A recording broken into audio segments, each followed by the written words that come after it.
जनता Janardan news 24/7 की team ने नगरपालिका इटावा के वार्ड नंबर 1 अजीत नगर से बहुजन समाज पार्टी के सभासद प्रत्याशी सुनील दत्त से की खास मुलाकात। सुनील जी ने कहा, यदि वार्ड वासियों ने पुनः अवसर दिया तो वार्ड में जिस तरह कार्य किया है उससे बेहतर करने का प्रयास करेंगे।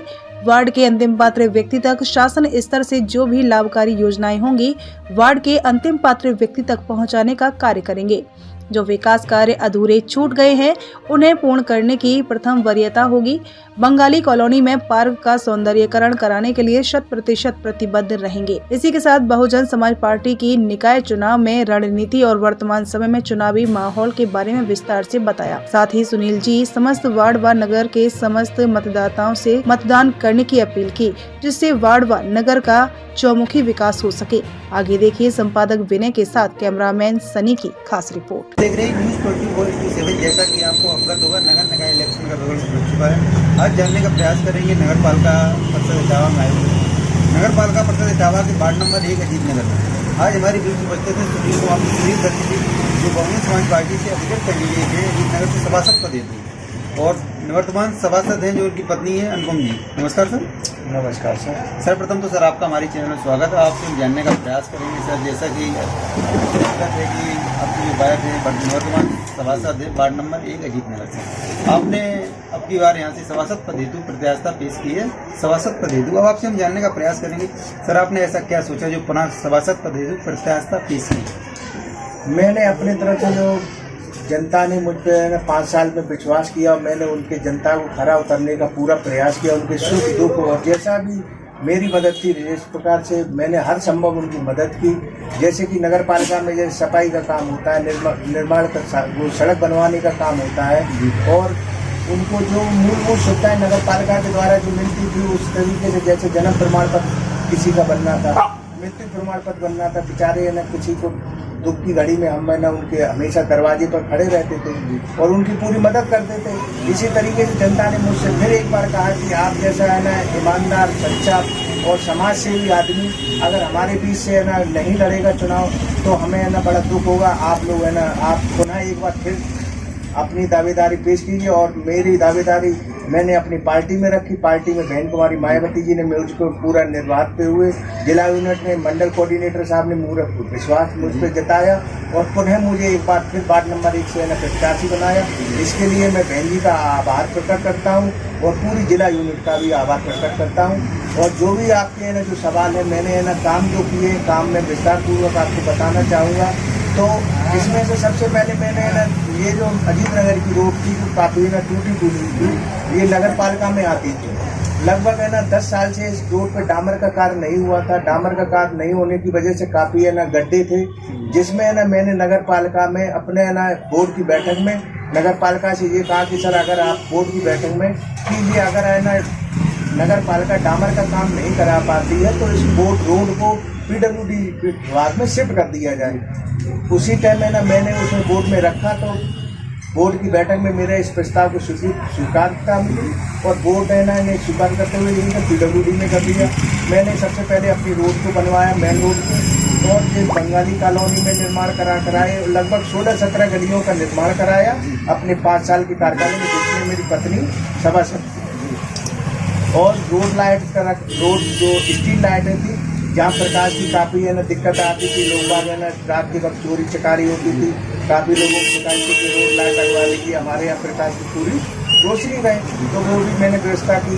इसी बीच है ना प्रधानमंत्री आवास योजना का तहत है ना प्रधानमंत्री जो पात्र लोग थे उनको भी मैंने प्रधानमंत्री आवास योजना के तहत लाभार्थियों को लाभ पहुँचाया। और अगर सर आप काफ़ी विकास कार्य बता रहे थे जो आपने वार्ड में कराए हैं, अक्सर आपसे जानने का प्रयास करें कि सर जैसे आपने जो विकास कार्य कराए 5 पंचवर्षीय में जो आपको पुनः मिला था, कुछ कार्य ऐसे भी होंगे जो किसी बजट के अभाव की वजह से, किसी इशू की वजह से रह गए होंगे। ऐसे कौन कौन से प्रस्तावित आपने सोच रखा है या जो कार्य छूट गए थे? यदि वार्ड नंबर 1 अजीत नगर के मतदाता आपको यहाँ से पुनः अवसर देते हैं सभासद पद के रूप में, तो सर्वप्रथम आप किन किन विकास कार्यों को प्राथमिकता देने का काम करेंगे? सर्वप्रथम मैंने मैंने पूर्व में भी मेरी जब पत्नी थी बोर्ड की बैठक में, सबसे पहले मैंने बंगाली कॉलोनी में मेरे मानवर कांशीराम साहब के नाम से एक पार्क की जगह पूरी है ना इक्वायरमेंट और पूरा है ना प्रस्ताव पारित है। उसका पूरे सबसे पहले उसका निर्माण कराना चाहूँगा, और जो अधूरी जो गलियाँ पड़ी हुई हैं उनको निर्माण कार्य को भी पूरा कराने का पूरा प्रयास करूँगा। और यही मेरी आशा है कि जो मैंने अभी तक किया है उसको है ना जनता अपना है ना एक मूलभूत वोट देकर मुझे फिर एक बार पुनः इस बार से विजय बनाएगी, और यही मेरी आशा है। और जो भी काम होगा मैं शांति अपने जिस प्रकार से मेरी कार्यशैली है उसे है ना नियतम रूप से है ना करता रहूँगा।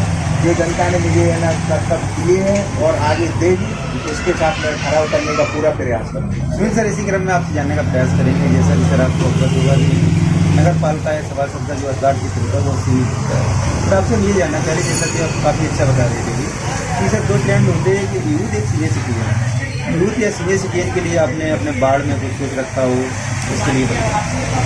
यूथ के लिए तो मैंने यही है ना यूथ को है ना ये कहा है कि आप लोग ज़्यादा से ज़्यादा ये स्टडी रूम के तरीके से यहाँ पर जैसे कहीं सरकारी ज़मीन डली होगी तो ये स्टडी रूम बनवा के उनको बैठने का एक है ना लाइब्रेरी टाइप की है ना खोलने का मेरा एक सुझाव है। जैसे बंगाली कॉलोनी में एक है ना वो ना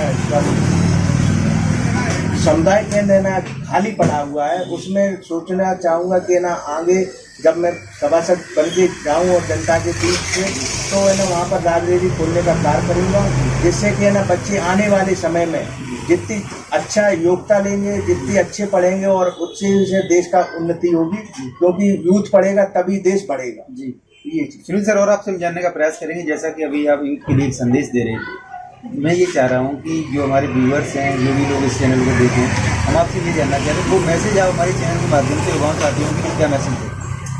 युवा भाइयों से मेरा बस एक ही ये है, क्योंकि आज के समय में मैंने ना देख रहा हूँ मैंने अपनी इतनी उम्र में अभी तक एक मसाले का नशे की तरफ तो मैंने बिल्कुल झुकाव ही नहीं देखा है।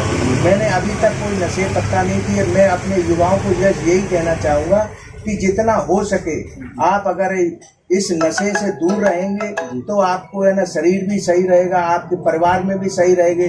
नशे से है ना परिवार काफ़ी बर्बाद हो जाते हैं। जो अच्छे परिवार के जो नशे की वजह से आज की डेट में मैंने देखता हूँ कि वो बिल्कुल है ना हाशिए पे आ गए। उनके बच्चों है ना आज है ना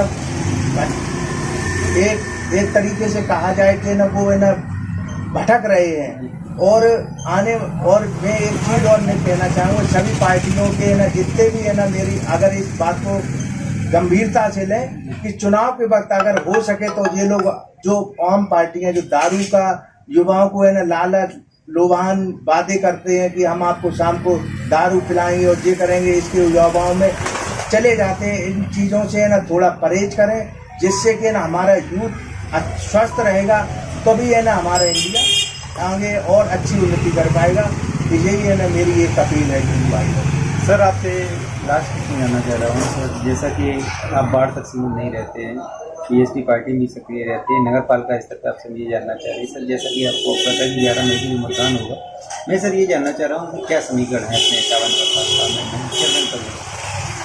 इटावा जिले में नगर पालिका क्षेत्र की जो सीटें हैं, नगर पंचायत की जो सीटें हैं, इसमें ना हमारे बहुजन समाज पार्टी के सभी कैंडिडेट बड़ी दम हमसे चुनाव लड़ रहे हैं, ज़मीन पर काम कर रहे हैं। जनता का भी है ना विश्वास अब जो आ रहा है कि है ना बहुजन समाज पार्टी ही एक ऐसी पार्टी है जो बीजेपी को आने वाले 2024 के इलेक्शन में रोक सकती है। क्योंकि इसका एक सीधा सा फंडा है, क्योंकि एससी समाज का जो 17-18% वोट परसेंटेज है, जो बहन कुमारी मायावती के साथ कंधे से कंधा मिलाकर हमेशा साथ चलता है। और यही मैसेज बहन जी ने भी देना चाहा है कि इस नगर पालिका चुनाव में कि है ना आप मुस्लिम भाइयों हमारा आप विश्वास कीजिए, आपने 2000 अभी विधानसभा के चुनाव में समाजवादी पार्टी को एक सूत्री कार्य एकदम 90% वोट आपने ना समाजवादी पार्टी को वोट देने का कार्य किया था। तब भी आप है ना यहाँ पर है ना सरकार नहीं बन पाई थी। और अगर इतना ही अगर सहयोग बहुजन समाज पार्टी के है ना जितने भी कैंडिडेट हैं नगर पालिका क्षेत्र में लड़ रहे हैं, मैं मुस्लिम भाइयों से अपील करना चाहूँगा, आप कंधे से कंधा मिलाकर चलिएगा। और एससी और मुस्लिम भाई जितना अगर मिलकर चलेंगे तो आने वाले समय में इस देश में ना 2024 के इलेक्शन में बहन कुमारी मायावती इस देश की प्रधानमंत्री बनेंगी। और मैं ये भी कहना चाहता हूं कि इस बार नगर पालिका क्षेत्र के जितनी भी नगर पंचायत है, बहुजन समाज पार्टी कम से कम 3 कैंडिडेट है ना बहुजन समाज पार्टी के नगर पालिका में अध्यक्ष पद पे है ना काबिज होंगे और वो अच्छे से कार्य करेंगे। और आने वाले 24 में बहन कुमारी मायावती जी को, जिसमें भरतना एक सीट नगर पंचायत की है, नगर पालिका अध्यक्ष की पद, जिसमें हमारे मनोज पोरवाल जी की पुत्र वधू जी लड़ रही हैं, वो भी है ना आज की डेट में है ना उनका है ना इतना लोगों को लोकप्रिय नेता है और जमीन तो उनने कार्य किया है, लोगों गरीबों के बीच गए हैं, तो आज जनता उनको पूरा है ना सम्मान दे रही है। और आने वाले 11 तारीख को उनको भारी और 13 तारीख को जब रिजल्ट आएगा तो भारी मतों से उनकी विजय होगी।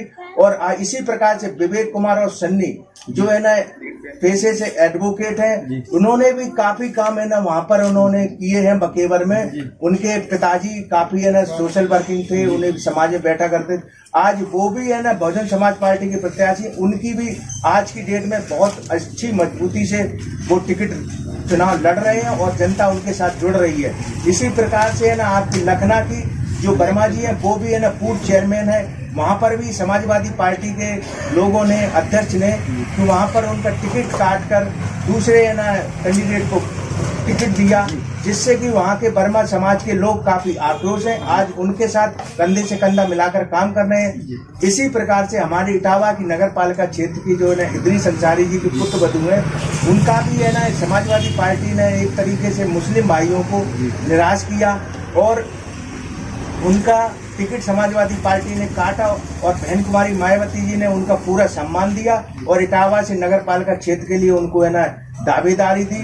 और आज भी उनकी है ना जो जनता के बीच से आज मुझे है ना जब उनमें सुबह उनके साथ कन्वेंसिंग कर रहा था तो जनता ने काफी है ना खुल के ये कहा कि आप इद्रीस भाई आप है ना पूरी मेहनत करिए, हम आपके साथ हैं। और आने वाले 13 तारीख को इलेक्शन में हमारी भी इटावा की नगर पंचायत इटावा की नगर पालिका सीट पर इद्रीस अंसारी जी की पुत्र वधू विजय होंगी।